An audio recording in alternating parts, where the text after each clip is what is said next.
Okay, then we are getting ready for the fifth of these 5 simple sessions. And the topic for now is complementary gifting in a YWAM leadership team and why that is crucial, and also what kind of leadership competences do you need in a leadership team. We are going to Ephesians 4, chapter 4, verse 11, and we're going to look at this very, very famous verse about leadership that Paul writes about the five different roles, leadership roles that is given to the church to build up the church. And these 5 are quite simply evangelists as the first one, apostolic is one, pastor is one, teacher is one, and then you have the prophetic as well. And it's interesting to see how they all operate together. And when we are putting leadership teams together, I would say that in an ideal situation, unless you are in a pioneering situation, but in an established YWAM base, you would need all of these 5 giftings represented in a leadership team. That doesn't mean you need to be 5 people, you can be 3 people, because some people would carry 2 or 3 or maybe gifts at the same time, more or less. Some are predominantly one thing, but they can still have other things in them. For instance, I think that my primarily gifting is the apostolic. However, I'm also I can teach. I'm also a teacher. I'm a little bit of everything of this. Maybe not so much the prophetic I have, but so we can carry more things. One person can carry more aspects. And so in a leadership setting, you would need all of these 5 on a YWAM base, I would say, to operate well. But here's also the challenge, because of the different personalities and because of the difference and the diversity in this gifting, this is the potential tension. And when you have tension, you have energy. So tension is not wrong. Tension is not dangerous. Sometimes you need the tension to create heat, and with the energy created, you create movement. So you shouldn't be afraid of the tension between them. The tension is needed. But if the tension leads to conflict, well, that's not good. Unless there's a positive conflict, though, those exist as well. But the challenge in the Western church today, and this is a generalization obviously, the church in Europe and maybe the Western world is primarily led by teachers and pastors. And because the church is led primarily by teachers and pastors, they reproduce what they are. They reproduce teachers and pastors, because when a teacher gives birth, not literally speaking, but spiritually speaking, he will disciple people to become like him. So a teacher would naturally disciple and multiply teachers. A pastor would naturally multiply pastors, because that's what we are familiar with. That's where our passion is. And for a pastor, an evangelist can be quite a threat, because an evangelist would always stir movement, and the pastor wants harmony, and he wants to protect his flock. And the prophetic as well can also stir some tension. So the teacher and the prophet, sometimes clash and so on. But if we look at each of them, we can start with the teacher. The teacher, he's always or often into details. He likes the details, and he likes the facts. He's also often fact-based. He likes to gain understanding. Why is it like this? He wants to know. He's based on knowledge. And he is into truth. He likes the truth.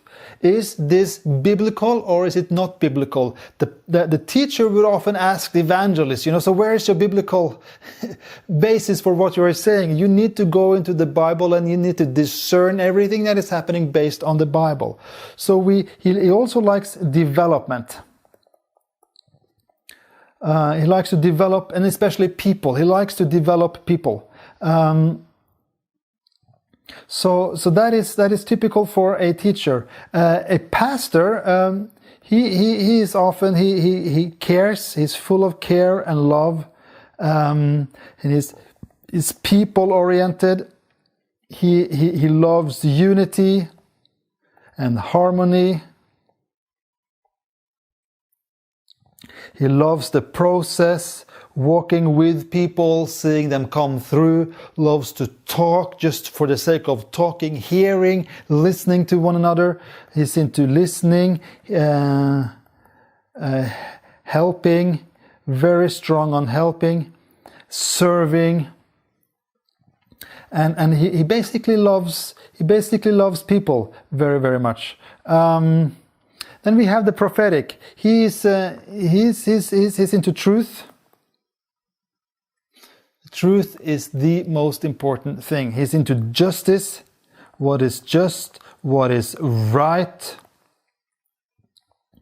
what is God saying. And often, actually, a prophet can also be quite artistic.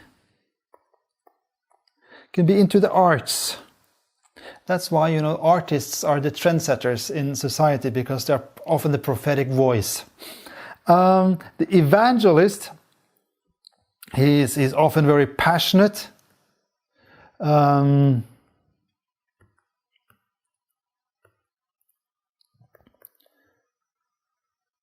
He's passionate. He's proclamation. To proclaim the gospel. He's often into the simple, and simple doesn't mean simple in a negative way. It can be simple but still very profound, okay? But into the simplicity, in a positive sense of the word, it's black or white. It's either or. He likes to proclaim, it's heaven or hell. And because of that, he's into numbers. He's into growth, and so on. If you look at the difference between a pastoral person loves people, the evangelist also loves people. It can have a different expression, but an evangelist really loves people. Looking at the apostolic guy, he is the entrepreneur.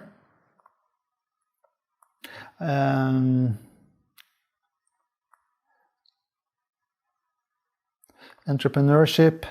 He is a visionary. He is into change, movement, starting new things, and he is better starting new things than finishing new things. So looking here, we have different personalities, and because the apostolic, he likes to start things and he likes to cast vision for things. He may be a threat to a pastor, because if you're a pastor, you really love people, and if you've been in the business of leadership long enough, you know that people are being hurt by people. People hurt people. And pastors hate when this is happening. And because the apostolic can be a bit rough, can be a bit edgy, can sometimes speak before he thinks and start things. And people around an apostolic gifted person sometimes can feel used, or even some cases abused. So the pastor, because he loves people in that way, he will protect them almost like an instinct against the apostolic. If it's being used wrong, then the apostolic person is not operating in the best way, and the pastoral is not operating in the best way, and then it creates division. And we don't want to see that happen.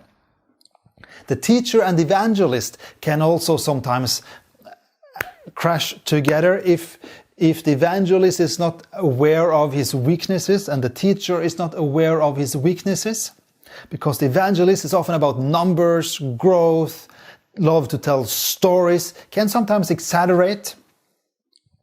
Teachers, he's into the facts and into the details, and the teacher can sometimes arrest the evangelist. Hey, it wasn't 3,000 people in that meeting, it was 2,987, you lied. So there are some potential conflicts there. We need to understand that we need each other. In a leadership team, if you don't have the apostolic in the leadership team, you won't move anywhere. That's basically, then you will remain where you are, operating where you are. If you're led by pastors and teachers alone, you won't move anywhere. You will remain where you are. The same thing if you're led by evangelists all the time, you won't build anything. You will just proclaim everything. If you're only led by the apostolic, you will start a lot of things, but you won't finish anything. And if you are just the prophetic ministry, you will just proclaim truth and nothing else. But you need one another in order to build up the YWAM base you're set to lead. And then, what happens if you lack gifts here? Well, pray for it to come. Pray for people to come. If you are a leader, it's your responsibility to train the people you need to work beside you with the giftings that is needed on your leadership team. And obviously, in a pioneering situation, it's a bit different. In a pioneering situation, you basically need the apostolic gift, maybe more than anything else. In a well-established base, you would also need the apostolic gift a lot, but you would also need the other gifts. So, what happens then when we are being afraid of one another? I would like, when we start to see conflicts, well, I'd like to use a verse from Matthew 18:19, and this verse is about Jesus basically says that whatever 2 or 3 on earth agrees to pray, the Lord will give you. And we're going to look into this word agree. The Greek word for this consists of 2 words, and it's syn and it's phony. Syn means with. Phony means sound. So basically, the word agree, it's put together by these 2 words, symphony. We have the word symphony coming out of this word, and basically it means sound together. Imagine an orchestra that consists only of trumpets. That could be a bit boring, or only of oboes, even more boring probably, or just violas. What makes a symphony orchestra a symphony orchestra? What makes the big classical composers brilliant? Well, it's because they are able to blend the different instruments made of different things, made of metal, made of brass, made of wood, made of leather. They are played by people with different temperaments. They even play different tunes, play at different times. But it's the diversity of the different personalities and the diversity of the different instruments and the materials that makes those instruments, the different tones and tunes in an orchestra. That is what makes music beautiful. That is what makes a symphony beautiful. Because if everyone was playing the same tone at the same time with the same temperament, it would be very, very, very boring. It's the unity in the diversity. Because if they just play whatever is on their heart, there will be chaos. But they all follow the same composer's line, they follow the conductor's stick, and they play in the same tune. That makes the symphony the most beautiful music on earth, in my opinion. But it's the diversity that is the precondition for the beauty of it. And the same thing is in leadership. It's the diversity of personalities, it's the diversity of gifting that is needed. If everyone was like me, I'm telling you, the world will be chaotic. Thank God not everyone's like me, but I have my gifting to contribute with. So then we are looking into a leadership team of a YWAM base. I think trying to interpret this into real life, I would say, generally speaking, and the world is a bit more complex than this, but you basically need three things, three giftings, three areas in a leadership team. You would need the HR, let's call it personnel, pastoral, and that is not only care. Well, care is one of it, but it's more than that. It's also development. You need to develop people, not just care for people. You need to do both. Sometimes the personnel leaders are very pastoral oriented, and that's good. But because they are so pastoral oriented, personnel leaders sometimes tend to forget that to forget the development aspect of HR, human resources. In order to grow as a YWAM base, we need to develop leaders, we need to develop staff, not just to care for them. We need to care for them as well, hear me. But both aspects are extremely important. The third here has to do with systems. To create systems for follow-up, systems for care, system for crisis management, and so on. We need admin or the manager.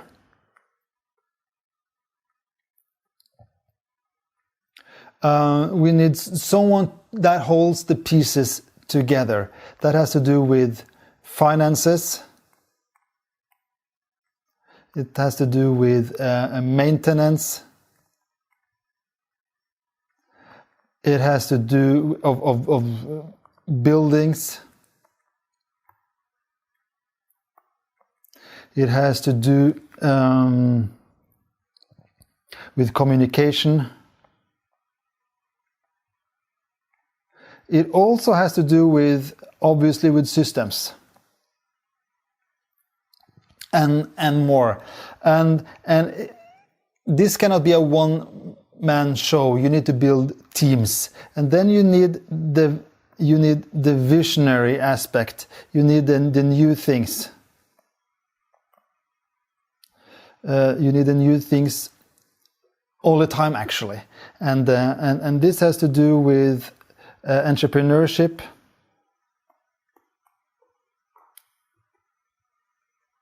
To do new things. It has to do with project development. It has to do with growth. It has to do with recruiting.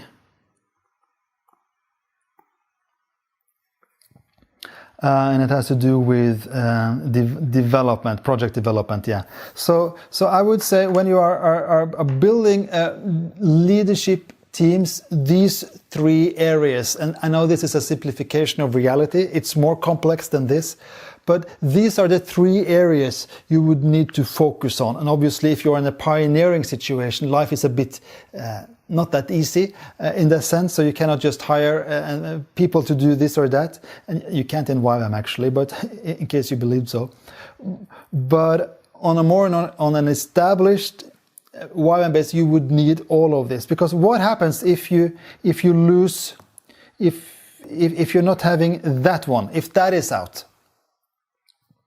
You can think for yourself, or what happens if that one is out, or that one is out, all three of them, you need all of them. And what happens if that one is out? We talked about that already, and it's obvious.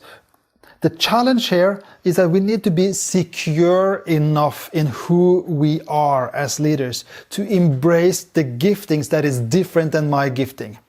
So when people disagree with me, that's not a threat. That's something we welcome, because we need that tension that happens when we have disagreements in our team, because that is shaping our leadership to become even better. We don't want conflict necessarily, but we sometimes want that tension in the diversity of who we are, because we know that in our diversity we are in unity. So we need to welcome the giftings that we don't have, so we are not just reproducing whatever we are. And that is, as I said, one of the weaknesses with the church in the Western world today. We have multiplied teachers and pastors as leaders. We desperately need evangelists, we need the prophets, and we need the apostolic to do new things. And also in YWAM, I think this is a challenge. I think we lack of the apostolic gifting amongst us that is able to do new things in new ways, and I would like to speak this forth and welcome this in YWAM as well, so we can continue to grow, not for the sake of YWAM, but we can continue to grow for the sake of the lost, and for the sake of the church, and for the sake of the glory of God. So this was about the complementary gifting that is needed, and the competences that is needed in a leadership team. I would like to finish just quickly by looking at the diversity needed in leadership team, and then I'm talking diversity, not uniformity. I would say in a leadership team you would need a difference of age. You want those 23-year-olds in your leadership team. But you also want those 40-year-olds in your leadership team. So you want the blending of it. You want different genders. You want different genders on your leadership team, not just female or not just male. You want different nationalities on your leadership team. You want the different personalities. And you want the different perspectives on your leadership teams, so to assure that you have the diversity needed. Okay,